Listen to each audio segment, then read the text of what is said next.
본격적인 궁금증은 이 승리 씨가 운영한다는 클럽 버닝썬에서 실제 이 물뽕을 이용한 성범죄가 있었고 클럽 측에서 이를 인지하고 있었느냐라는 것일 겁니다. 전직 버닝썬 보안 요원으로 일했던 A 씨가 나섰습니다. A 씨의 주장 한번 들어보시죠. 솔직히 저희가 들어가기 전에 소지품 검사도 어느 정도는 해요, 이 가드들이. 클럽인데 이게 뭐 약을 했는지 뭐 물품을 했는지 술을 마서 취한 건지 저희는 모르잖아요. 입장에서는 그런 걸 팔지를 않으니까 일단은. 그거는 뭐 손님이 갖고 오는 건지 이거는 저희가 그것까지는 확인을 못하니까. 버닝썬의 클럽 이사는 부인하고 있는 상황이에요. 그런데 앞서 말씀드렸던 전직 보안 요원은 다른 이야기를 합니다.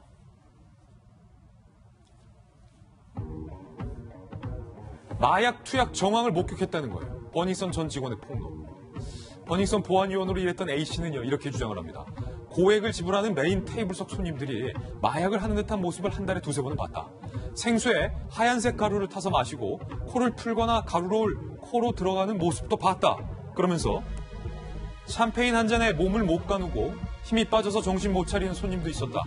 일부는 술에 약을 타서 장난식으로 여자들에게 권하고 그걸 즐기는 것 같았다. 버닝썬의 공동 대표 중 한 명인 이 씨의 지인이 떨어뜨린 지퍼백을 주워줬더니 생명의 은인이라며 50만 원을 줬다. 봉투 안에 가루가 들어있는 캡슐 3개가 있었다. 라는 증언도 했습니다. 그러면서 한꺼번에 화장실에 들어갔다 나온 이 씨 지인들이 콧물을 흘리고 머리를 흔드는 모습을 봤다. 이렇게 얘기를 했습니다. 하지만 조금 전에 이야기를 들었던 버닝썬의 영업이사인 장모 씨는 클럽 안에서 마약을 하는 건 말도 안 된다. 그런 일이 있었다면 벌써 신고가 들어갔을 것이다 라고 여전히 부인하고 있는 상황입니다.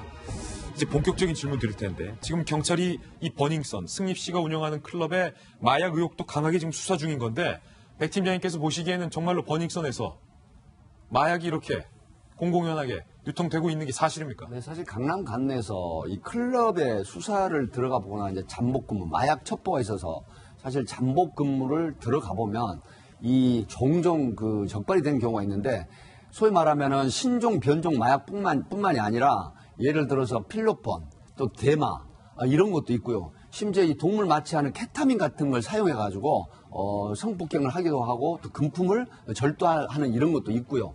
뭐 전체적인 건 아니겠지만 거기서 근무하는 분은 마약이 없다라고 하지만 실제 신고된 사례, 그러니까 마약에 의한 정신이 잃을 정도의 상황이 돼가지고 성폭행을 당하거나 또 어떤 약에 취한 상태에서 술 취한, 약에 취한 이런 형태가 돼가지고 결국은 금품을 도난당하는 그런 경우도 있거든요. 하기 때문에 전체적인 업소 내가 전부 마약의 어떤 유통이라든가 마약을 한다라고 볼 수는 없지만은 비밀스럽게 이루어지는 그런 곳이 바로 클럽이라는 곳이기 때문에 사실 치안력이 미치지 못하는 경우가 있거든요. 하기 때문에 이 비밀스럽게 이런 마약 거래나 또 마약 복용이 이루어진다 이렇게 보고 있습니다.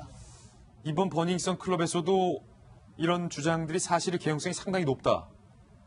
광역수사대에서 이미 이제 강남 서로부터 합동으로 수사를 하고 있거든요. 하게 되면은 이 광역수사대에서 전담 마약팀이라든가 전문 수사관이 수사를 하게 되고 또 첩보를 입수하게 되면 실제 피해자가 드러나거나 피의자가 드러나거나 또 마약은 사실 수사 기법이 있습니다. 하기 때문에 결국은 이 수사 끝에 어떤 결론이 나올 걸로 그렇게 예상을 해봅니다. 그렇군요. 아직은 수사 중이기 때문에 수사 결과를 좀 지켜봐야 될 것 같은데 논란의 관건은요. 이게 승리 씨가 운영하고 있는 클럽으로 알려져 있기 때문에 사람들이 더 많이 가고 그중에는 이렇게 피해자도 나오고 있는 상황이기 때문에 많은 독자들은 과연 승리 씨가 이 사실을 알고 있었을까 아니면 전혀 몰랐을까 이 부분에 대해서도 좀 궁금해하는 것 같아요. 그 부분은 이제 단정할 수 없다고 단정할 봐요. 수 없죠. 그렇지만 이제 이사로 있었지 않습니까? 예. 그리고 아마 지분을 가지고 있는 것도 알려져 있어요. 그렇지만 이번에 그 집단 폭행 사건이 있었잖아요. 김모 씨와 관련해서 그 전날 이사직을 그만두었다고 합니다.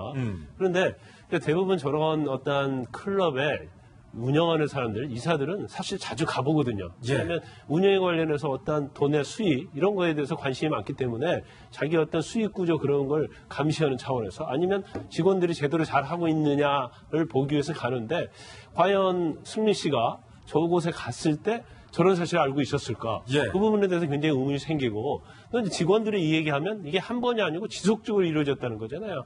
특히 VIP들이 오는 메인 테이블에서 많이 이루어졌다고 하기 때문에 그 부분은 상당히 뭐 개연성이 없잖아 있다고 봅니다. 알고 예. 있어서 가능성이. 그렇지만 수사를 통해서 좀 밝혀져야 된다고 보고요.